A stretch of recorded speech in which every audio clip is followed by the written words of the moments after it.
भारतीय वायुसेना की ताकत का जिक्र हो और रूसी लड़ाकू विमानों की बात ना हो, ऐसा हो ही नहीं सकता। दशकों से मिग 21 से लेकर सुखोई 30 तक हर रूसी जेट ने भारत की हवाई शक्ति को नई ऊंचाइयों तक पहुंचाया। और अगर भारत ने सबसे ज्यादा किसी पर भरोसा किया तो वो रूस है। और यही भरोसा अब एक नई दिशा में बढ़ता दिखाई दे रहा है। दरअसल एचएएल यानी हिंदुस्तान एरोनॉटिक्स लिमिटेड ने साफ किया कि वो रूस के साथ मिलकर एक नया फाइटर जेट बनाने को पूरी तरह तैयार है। एचएएल का कहना है कि दोनों देशों के बीच दशकों का अनुभव और गहरा तकनीकी तालमेल इस नई परियोजना को नई उड़ान देने के लिए पर्याप्त है।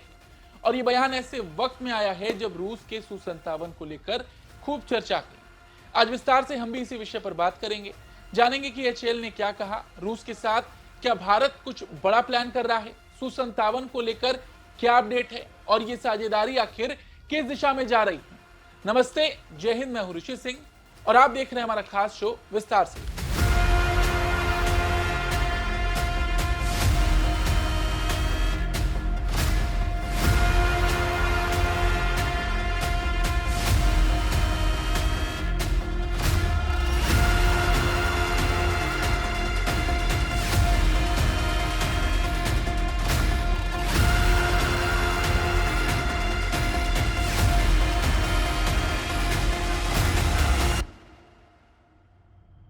देखिए, रूस की सरकारी एजेंसी टास के हवाले से एचएएल के एक अधिकारी ने बताया कि भारत की एचएएल रूस के साथ मिलकर नए फाइटर जेट बनाने के लिए पूरी तरह तैयार है। उन्होंने कहा, हम रूस के साथ काम करने में बहुत सहज हैं और हमारी ओर से कोई दिक्कत नहीं, क्योंकि भारत और रूस के बीच पहले से गहरा भरोसा और अनुभव है। मिग 21 से लेकर सुखोई 30 तक कई दशक से ये साझेदारी चल रही है। एचएएल नासिक प्लांट में सुखोई 30 के निर्माण और रिपेयर का काम चलते आया है। साथ ही रूस भी इस प्रोजेक्ट में अपनी भूमिका निभा रहा है। एचएएल ने यह साफ किया कि वो रूस के साथ अनुभव साझा करते हैं और दोनों देशों के एक्सपर्ट्स मिलकर काम करते हैं। देखिए, भारत और रूस की रक्षा साझेदारी कई दशकों पुरानी है। 1960 के दशक में भारत ने रूस से मिग 21 फाइटर जेट की तकनीक ली थी। तब से एचएएल ने इसे लाइसेंस के तहत भारत में बनाया और रिपेयर किया। ये साझेदारी कोल्ड वॉर के समय से शुरू हुई, जो अब तक मजबूती से चल रही है। 1990 के दशक के अंत में भारत और रूस ने सू-30 MKI के साथ नई शुरुआत की।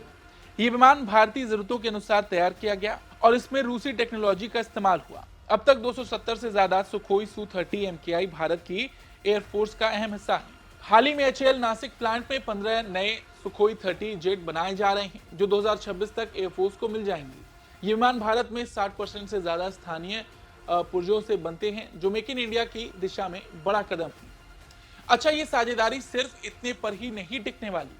देखिए, तमाम पश्चिमी दबाव के बाद भी भारत ने रूस का साथ नहीं छोड़ा और अब शायद भारत रूस से आने वाले वक्त में 5वीं पीढ़ी के स्टेल्थ फाइटर जेट सू-57 पर भी कोई डील कर सकता है। सू-57 रूस का नया और सबसे एडवांस फाइटर जेट है, जिसे 5वीं पीढ़ी का स्टेल्थ विमान माना जाता है। इसका मतलब है कि ये दुश्मन के रडार से आसानी से छिप सकता है और बहुत तेजी से उड़ सकता है। इसकी स्पीड करीब 2600 किलोमीटर प्रति घंटे तक होती है। सू-57 में कई आधुनिक मिसाइलें लग सकती हैं, जैसे R-37M, जो लंबी दूरी तक दुश्मन को मार सकती है। ये जेट जमीन, हवा और समुद्र पर हमले कर सकता है। भारत इस जेट को लेकर गहरी रुचि रखता है। बड़ी बात यह है कि रूस ने भारत को सू-57 की आपूर्ति और भारत में इस जेट का निर्माण का ऑफर दे रखा है और भारत इसे खरीदने और एचएएल के नासिक प्लांट में लाइसेंस के तहत बनाने पर विचार भी कर रहा है। देखिए, अब एक सवाल यह भी है कि आखिर भारत रूस पर इतना भरोसा क्यों करता है। देखिए, इसे समझना पड़ेगा। ये रिश्ते कोई आज के रिश्ते नहीं। दोनों देशों के बीच तकनीकी सहयोग बहुत पुराना और मजबूत है। रूस ने भारतीय वायुसेना को बहुत सारे विमान और हथियार सप्लाई किए हैं, जिनका भारत ने लंबे समय तक उपयोग किया है। एचएएल को रूस की मदद से बहुत कुछ सीखने को मिला है और आज भी ज्यादातर हथियार रूस के ही हैं। ऑपरेशन सिंदूर को ही देख लीजिए, S-400, जिसने पाकिस्तान की हर कोशिश को नाकाम किया, ये रूस में ही बना एयर डिफेंस सिस्टम है। रूस की टेक्नोलॉजी भारत के लिए भरोसेमंद और किफायती रही है। इसके अलावा भारत और रूस के बीच टेक्नोलॉजी ट्रांसफर भी होता रहा है, जिससे भारत की अपनी इंडस्ट्री मजबूत हुई है। रही बात रूसी विमानों की, तो देखिए इस वक्त भारत को हर साल कम से कम 40 से 50 लड़ाकू विमान बनाने की जरूरत है, जिससे कि पुराने वाले विमानों को बदला जा सके। तो ऐसे में ये जरूरी हो जाता है कि भारत जल्द से जल्द नए लड़ाकू विमानों की खरीद और घरेलू निर्माण दोनों पर फैसला ले। दुनिया के कई देश भारत को ऑफर भी दे रहे हैं, रूस भी उसमें शामिल है। तो ऐसे में एचएएल का जो बयान सामने आया है कि वो रूस के साथ मिलकर नए फाइटर जेट बनाने के लिए पूरी तरह तैयार है, अपने आप में बहुत कुछ बयां करता है। देखिए, हाल ही में रक्षा मंत्रालय ने एचएएल के साथ 97 तेजस MK1A लड़ाकू विमानों के ऐतिहासिक डील पर हस्ताक्षर किए हैं। 62,370 करोड़ रुपए की ये डील भारत में अब तक की सबसे बड़ी स्वदेशी फाइटर जेट की एक डील है। इसमें 68 सिंगल सीटर फाइटर और 29 ट्विन सीटर ट्रेनर एयरक्राफ्ट शामिल हैं, जिनकी डिलीवरी 2027-28 से शुरू होकर अगले 6 सालों में पूरी होगी। इसके अलावा वायुसेना ने मेड इन इंडिया 114 राफेल लड़ाकू विमान खरीदने के लिए रक्षा मंत्रालय को प्रस्ताव दिया है।